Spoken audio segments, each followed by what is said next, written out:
Nah, kita doa dulu.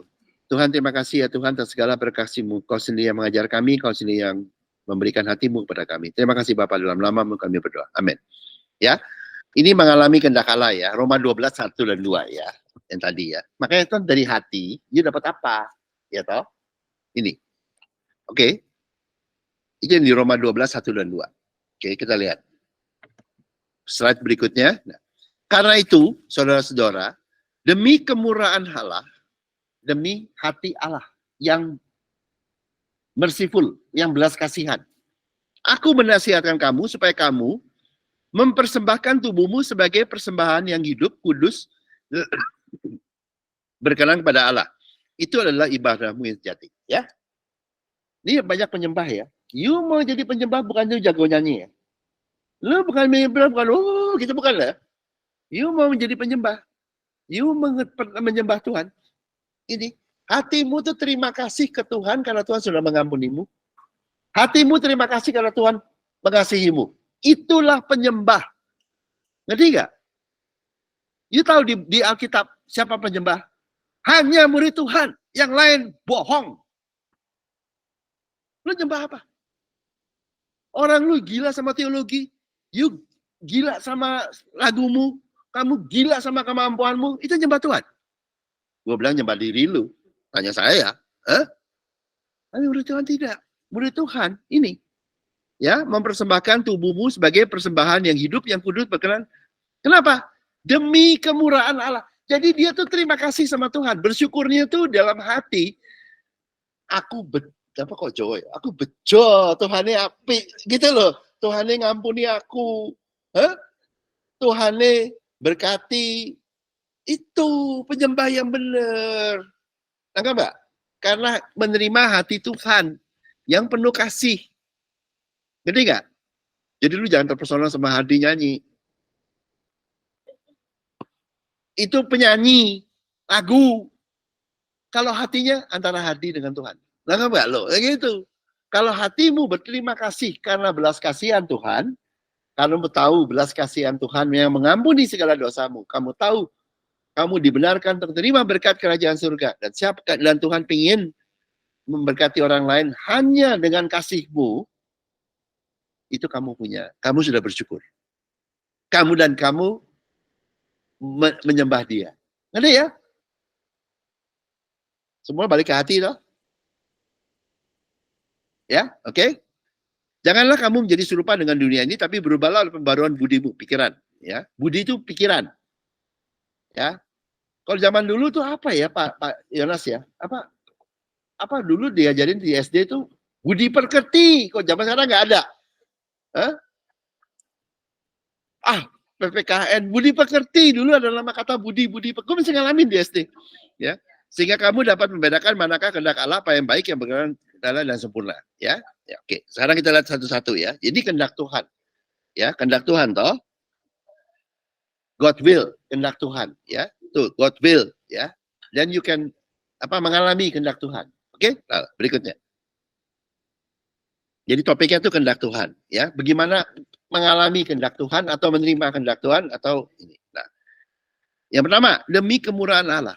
Yang pertama, terima hati Tuhan yang mau dan mengampuni semua dosamu.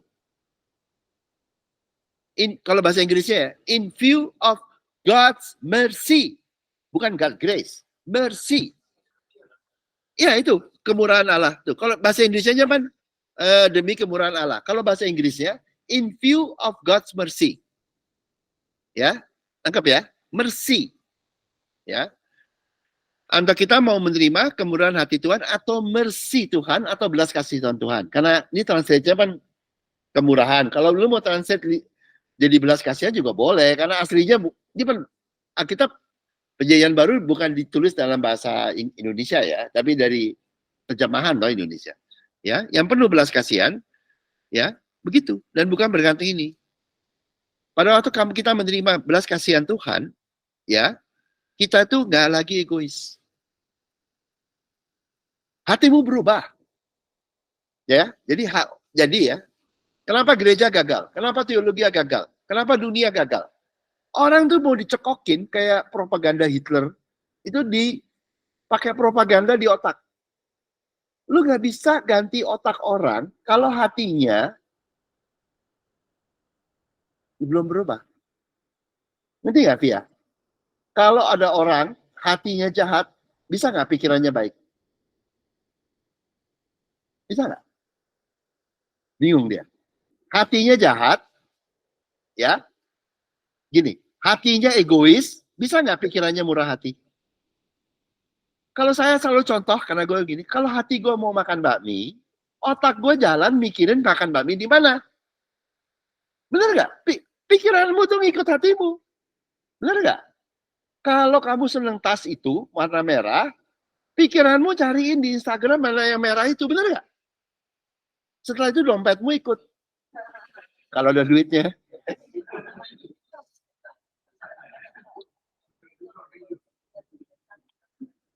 Jadi hati, pikiran, sama kemampuanmu, kuasamu, kekayaanmu. Ini ikut ini. Ya? Benar nggak? Kalau makanya kalau Sari lagi bete, wah rusak semua. Pikirannya nggak bisa mikir dia. Benar nggak? Kalau lagi bad temper, hatinya lagi duka cita, pikirannya keganggu. Benar nggak? Kalau hatinya suka cita, pikirannya suka cita. Sini toh. Terus dompetnya ikut toh. Gitu ya. Jadi itu dua hal. Makanya mau menjadi baik, kegagalan agamawi, mau merubah pikiran manusia. Gak ada di Bible. Yang ada di Bible, terima hati Tuhan, otomatis pikiranmu jadi berubah. Karena pikiranmu ikut hatimu.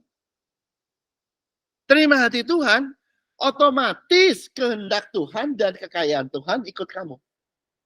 Karena kekayaan Tuhan dan kehendak Tuhan ikut hatinya Tuhan. Nangkap nggak? Jadi kalau kamu terima hati Tuhan, Dewi terima hati Tuhan, otomatis pikiran Tuhan, bukan kamu jadi spinter Tuhan, bukan. Pikiran Tuhan untuk karena memberkati kamu akan otomatis ngeladenin kamu. Dan kekayaan Tuhan, kemampuan Tuhan otomatis nyenengin hati Tuhan toh. Nangkap nggak? Makanya kalau you terima hatinya laki tertentu, dia cewek, lo otomatis dapat dompetnya.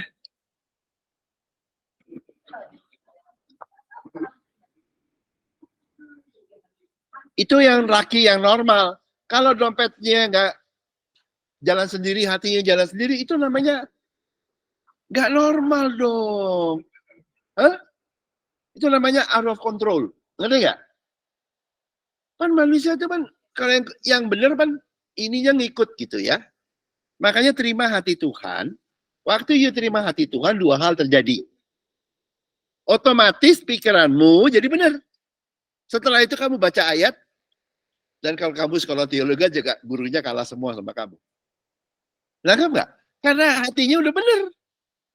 Lu cuman pakai otak, hatimu masih jahat, mana bisa? Huh? Yang kedua, kalau kamu terima hati Tuhan, ya, kamu dapat semuanya. Dapat apa? Dapat kekayaan Tuhan, berkat Tuhan. Makanya demi kemurahan aku menasihatkan kamu supaya kamu persembahkan tubuhmu sebagai persembahan yang hidup, kudus, karena itulah ibadahmu yang sejati. Kalau you belum punya hati Tuhan, you are not a worshiper. Nangkep nggak? Demi kemurahan Allah supaya kamu persembahkan tubuhmu. Kalau kamu belum terima kebaikan Tuhan, hati Tuhan, mengerti hati Tuhan yang begitu baik, don't ever call you, manggil kamu penyembah. Lu nyembah apa? Nangkep nggak?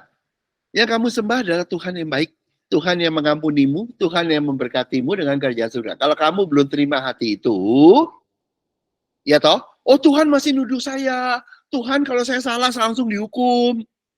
Ngerti nggak? Saya mesti memberikan perpuluhan baru diberkati. Kalau lu punya hati itu, you belum jadi penyembah Tuhan. Lu lagi nyembah perpuluhanmu. Lu lagi menyembah doktrinnya gereja yang suka bayar harga. Don't call that lu menyembah Tuhan. No. You are liars kalau lu bilang. Nangkap nggak?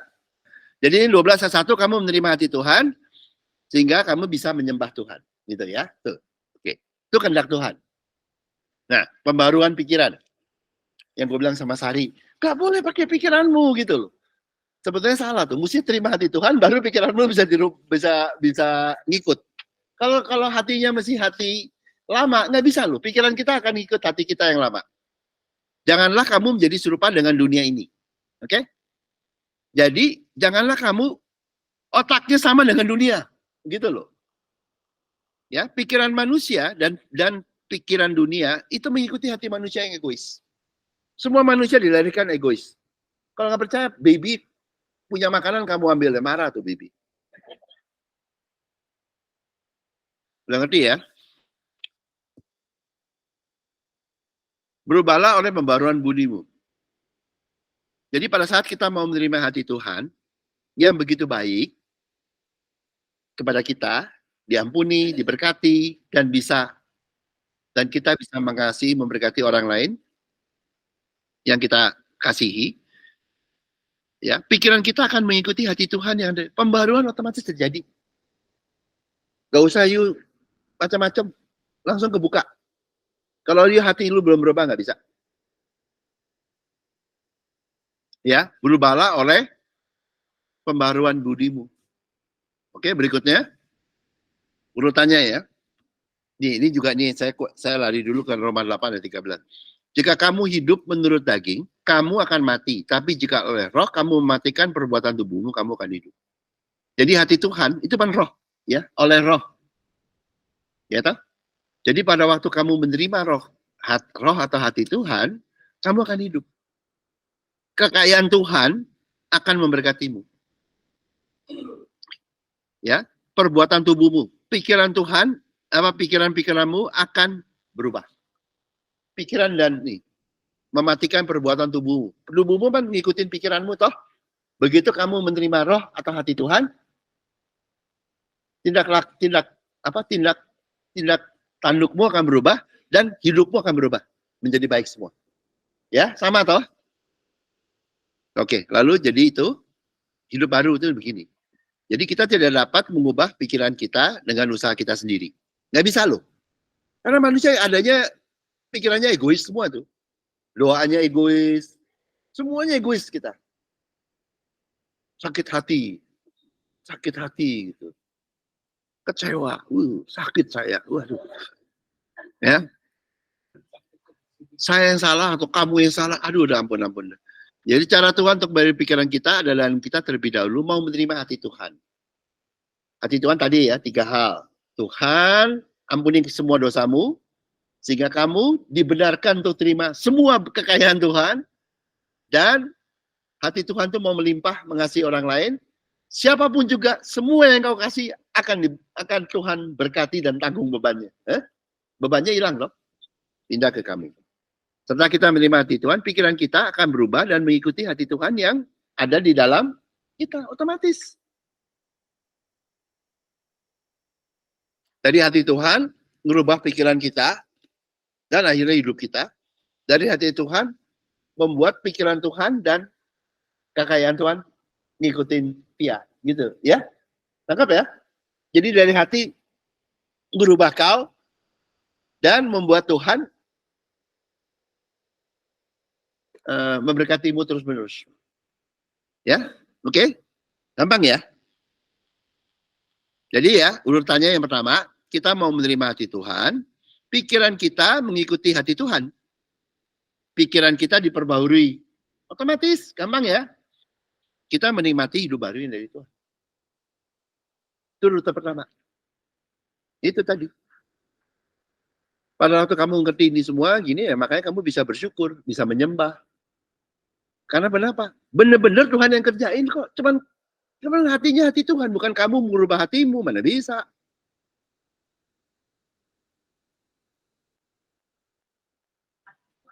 Dalam roh, dalam hati, dalam kebenaran hati Tuhan. Nanti saya bukain ya di perjanjian di Roh Kudus ya. Saya bukain ya kapan-kapan. Yang namanya Trinitas ketiga itu dipanggilnya pertama kali Di Matius, di Kejadian, Yohanes, itu dipanggilnya sebagai roh Allah. Oke? Ya, roh Allah atau hati Tuhan. Jadi Trinitas ketiga memerankan hati Tuhan. Roh Tuhan. Ya. Di Yohanes itu dipanggilnya Spirit of the Lord, the Holy Ghost. Ya, jadinya tuh Roh Kudus disebutnya di situ. Jadi hati Tuhan kalau kamu terima yang pertama sifatnya hati Tuhan menguduskanmu, mengampunimu segala dosa. Itu kedua. Ketiga, Roh Kudus tadi, Roh Allah, jadi the Spirit of God, the Holy Ghost, gitu ya. Ya, saya lupa. Itu begitu. Itu tuh menguduskanmu. Kayak tadi tuh, hati Tuhan mengini. Berikutnya, the Spirit itu of God itu is the Spirit of truth, kebenaran. Jadi ya, setelah dikuduskan, kamu dibenarkan untuk menerima kerajaan surga. Itu namanya roh kebenaran. Nangkap nggak? Roh kebenaran itu caralah dahulu kerajaan surga dan kebenarannya. Ya tahu? Jadi waktu kamu atau kayak Esther boleh masuk kerajaan surga menikmati. Karena diampuni loh. Kalau nggak dihukum mati loh. Nangkap ya? Kebenarannya tuh berkah. Baru disebutnya lagi sebagai apa? Roh penolong. Setelah kamu menerima roh hati Tuhan yang menguduskanmu karena mengampuni dosamu dan membenarkanmu sehingga kamu bisa dilayakkan atau dibenarkan untuk menerima semua berkat, baru dia bisa jadi penolong. Lah kalau kamu tolak itu gimana menolongnya? Gitu ya? Jadi penolong. Untuk tadi beban berat, kredit card segala macam. Loh, gue serius. Baru disebutnya lagi, kalau nggak salah, penghibur. Setelah ditolong, baru kamu bisa bilang, iya gue dihibur Tuhan. Tuh, urutannya keren nggak Bible? Nggak, Pak? Jadi dimulai dengan, kamu tahu kamu sudah dikuduskan, karena Tuhan mengampuni segala dosamu. Yang pertama. Yang kedua, kamu sudah dibenarkan untuk menerima segala berkat kerjaan surga, karena kamu sudah diampuni, gitu loh. Dilayakkan, dibenarkan, disanctified. Diampuni untuk maju masuk ke rumah Bapak. Dan yang berikutnya, dia akan menolongmu ya untuk menanggung bebanmu. Nolongmu untuk dirimu yang tadi 122 menanggung bebanmu. Lain loh ya, kamu dikuduskan bukan istri lo yang dikuduskan. Kamu menerima kerajaan surga bukan istrimu. Melalui yang ketiga ya, siapapun juga yang kamu kasihi akan diberkati. Itu baru nyebar ke kiri ke kanan tuh. Nangkap nggak? Hendaklah supaya kau saling mengasihi seperti aku telah mengasihi engkau. Aku mengasihi engkau. Yang dikasihi siapa? Kamu. Yang dikuduskan siapa? Kamu. Yang dia kasih kamu. Hendaklah kau saling mengasihi. Baru dari kamu nyebar ke orang lain. Nangkap nggak? Yang ketiga, hati Tuhan yang ketiga. Makanya itu penting di suami istri itu. Kamu ada love-nya itu. Waktu dia love, dia menerima kasih Tuhan, kemudian dia love, bebannya satu dengan lain ditanggung semua sama Tuhan. Satu aja terima. Nggak usah dua-dua. Abraham, waktu dikasih anak, Sarahnya nggak percaya. Sarahnya ketawain loh. Abrahamnya percaya. Sarah nggak percaya. Nggak apa-apa. Ya, tetap keluar loh. Terus Sarahnya ketawa, anak Ishaknya ketawa, baru Sarahnya percaya dan ketawa, dan Abrahamnya tambah ketawa. Itu cukup. Ya. Istri itu yang kasihan karena maunya banyak. Ada dua cara ya. Lakinya di dalam kerajaan surga, kemudian mengasihi. Ya, jadi ngerti nggak? Pindah kerajaan surganya lahan istrinya. Atau istrinya punya hati Tuhan, lemah lembut. Ngerti nggak? Otomatis dia yang punya. Gitu. Salah satu cukup. Tapi akhirnya dua-duanya. Satunya cukup. Ya, seperti Abraham toh. Yang percaya cuma Abraham loh. Sarahnya belakangan. Oke, berikutnya.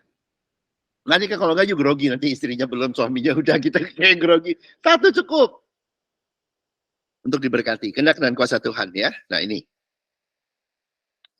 Ya. Setelah perilaku bro, kamu dapat membedakan manakah kehendak Allah. Jadi otomatis setelah hati Tuhan ya ada di kita, kehendak Tuhan tuh ngikut hati Tuhan. Kehendak Tuhan tuh apa?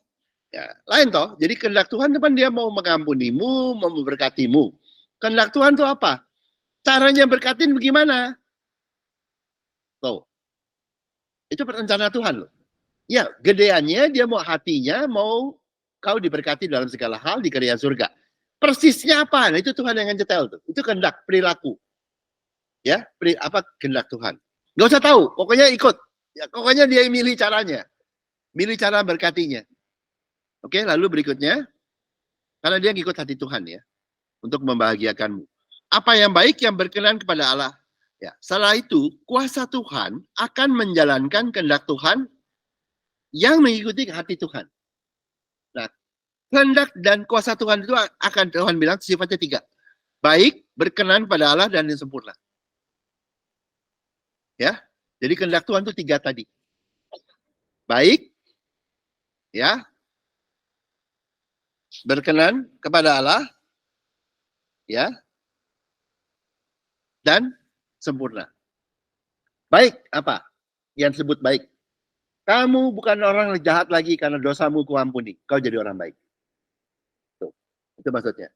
Berkenan kepada Allah, atau di dalam bahasa Inggrisnya pleasing, ya, the will of God, itu ya, itu adalah kamu berkenan, kamu dibenarkan untuk menerima berkat kerajaan surga. Sama lagi, yang menyenangkan hatimu. Tuh, perfect adalah bukan hanya kamu, istrimu, anakmu, siapapun juga yang kau kasih, diberkati. Kalau kamu cuma diberkati, orang egois kan teman dia diberkati sendirian. I think it's not perfect. Ngapain sih hidup sendirian happy, keluargamu berantakan? Benar gak? Yang lebih enak kan kamu happy, kamu kaya, istrimu kaya, anakmu kaya, tetangga kaya, semua kaya, kan lebih enak gitu. Perfect. Gini, itu makanya kembali lagi tuh. Baik, berkenan. Tuh, pakai bahasa beda. Baik artinya udah diampuni. Sehingga kamu baik. Nggak jahat lagi. Bukan kriminal. Dosamu udah diampuni. Kamu bukan kriminal. Udah jadi baik. Berkenan, kamu dibenarkan untuk masuk ke dalam menerima berkat kerajaan surga. Sempurna, bukan hanya kamu aja. Nyebar ke kelilingmu. Hebat ya? Itu sama loh ayatnya tuh. Lengkap nggak bacanya? Saya bukan kayak ini satu-satu. Ya, berikutnya. Nih, sehingga kamu dapat membedakan. Bagaimana cara membedakan? Kehendak Allah orang adanya di otak Tuhan. Bagaimana kamu bisa membedakan? Kalau udah terjadi. Kalau mesti planning di Tuhan, kamu tahu nggak? Nggak tahu. Tapi kalau planning Tuhan sudah terjadi, tahu nggak? Itu akan mengalami. Makanya disebut membedakan. Sebetulnya membedakan itu apa? Yang alami. Kalau mesti di dalam pikiran Tuhan, tahu nggak? Ya nggak tahu. Tapi kalau pikiran Tuhan untuk memberkati Sari dengan apa gitu, udah terjadi, tahu nggak? Tahu. Itu makanya itu namanya membedakan. Test and approve gitu loh. Dia udah tahu. Kayak di praktikum, di lab, belajar, itu teori di sekolah, merah, tambah biru jadi coklat, teorinya begitu, di praktikum dicampurin benar-benar ya jadi coklat. Tuh. Udah lihat sendiri. Ya. Ya, berikutnya.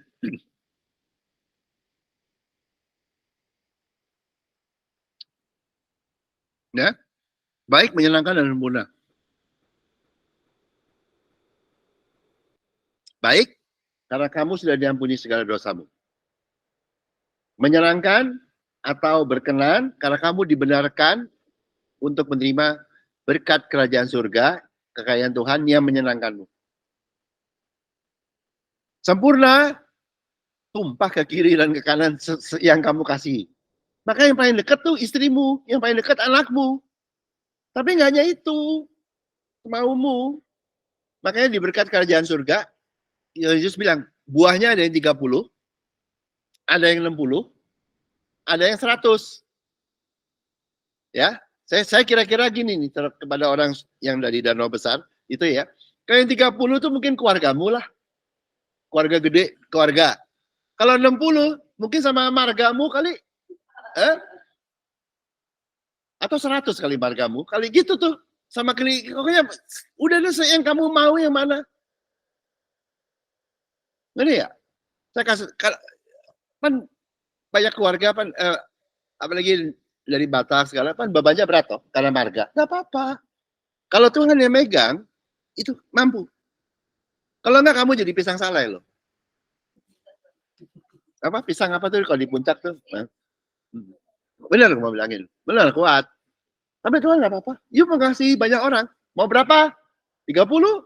Dan 60? Oke. 100? Oke. 200? Yuk bisa hatimu mengasihi 200 orang? Hebat loh. Kalau bisa mengasihi 200 orang. Kira gampang. Jangan sincere ya. Jangan ngomong aja ya. Sincerely so. Kayak Pak Yonas sayang pendeta-pendeta segala. Kalau saya nggak begitu sayang soalnya Pak. Nggak bisa sincere. Mesti sincere. Jujur aja. Kalau you bisa, you bless them. You can. I cannot. Because itu mesti sincere. Itu mesti sincere, Pak. Benar-benar. Itu nggak bisa dipaksa. Itu harus sincere. Tuhan tahu. Ngerti nggak? Makanya, you kira gampang ya? Mengasihi 30 orang itu mesti gampang. 60 loh, kira gampang ya? Sincerely so ya. 100 loh, jangan kira gampang loh. Orang hati kita cuek-cuekan begini, biasanya lupa sama orang. Dia ngasih 60 orang, hebat loh. Dia bisa 100, hebat. Saya kira gampang. Sincere ya, jangan cuma, oh saya mengasihi gitu. Nggak gitu. Ya, itu perfect will. Oke, lalu berikutnya. Jadi, ini urutannya ya, yang kedua. Kita mau menerima hati Tuhan, kehendak Tuhan mengikuti hati Tuhan di dalammu. Kuasa Tuhan membuat kita menerima hidup yang dari kehendak Tuhan tadi, gitu loh. Jadi kuasa Tuhan mengikuti surely goodness and mercy, gitu loh ya. Shall follow you, gitu ya. Karena kamu terima hati Tuhan. You-nya itu yang terima hati Tuhan loh. Itu kan Mazmur 23:6 loh. Baca dulu 1, 2, 3, 4, 5-nya loh. Dia udah terima hati Tuhan loh. Jangan kira, iya. Jadi hidup yang baik, menyenangkan, dan sempurna sesuai kehendak Tuhan akan mengikutin kamu. Kamu akan terima. Hidup yang baik, kamu selalu diampuni. Jadi kamu bukan jahat lagi, karena diampuni. Menyenangkan atau berkenan, karena kamu sudah dibenarkan, sehingga kamu menerima berkat kerajaan surga, kekayaan Tuhan yang menyenangkanmu. Stresnya turun. Kasian loh cewek. Mau banyak hal. Gitu kan. Bisa beli. Sekali beli satu. Happy sebentar. Seminggu. Stres lagi. Kasian. Ya. Beli lagi. Happy sebentar.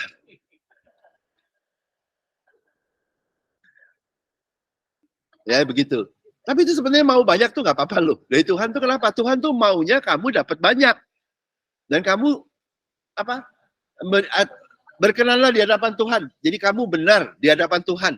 Karena menerima kerajaan surga. Dia akan memberikan apa yang ada di dalam atau keinginan hatimu. Karena yang bisa memenuhi keinginan hatimu hanya kekayaan kerajaan surga.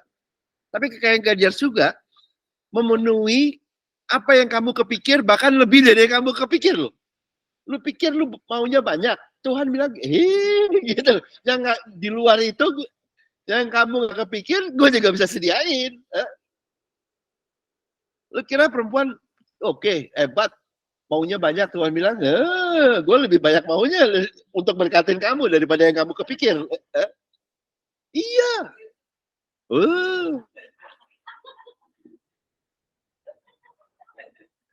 Oke, lalu berikutnya.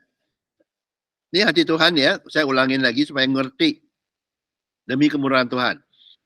Tuh. Tuhan belas kasihan, mengampuni semua dosa. Kalau mengampuni cuma 60% dosa, sama aja bohong. Satu dosa aja lu masuk neraka.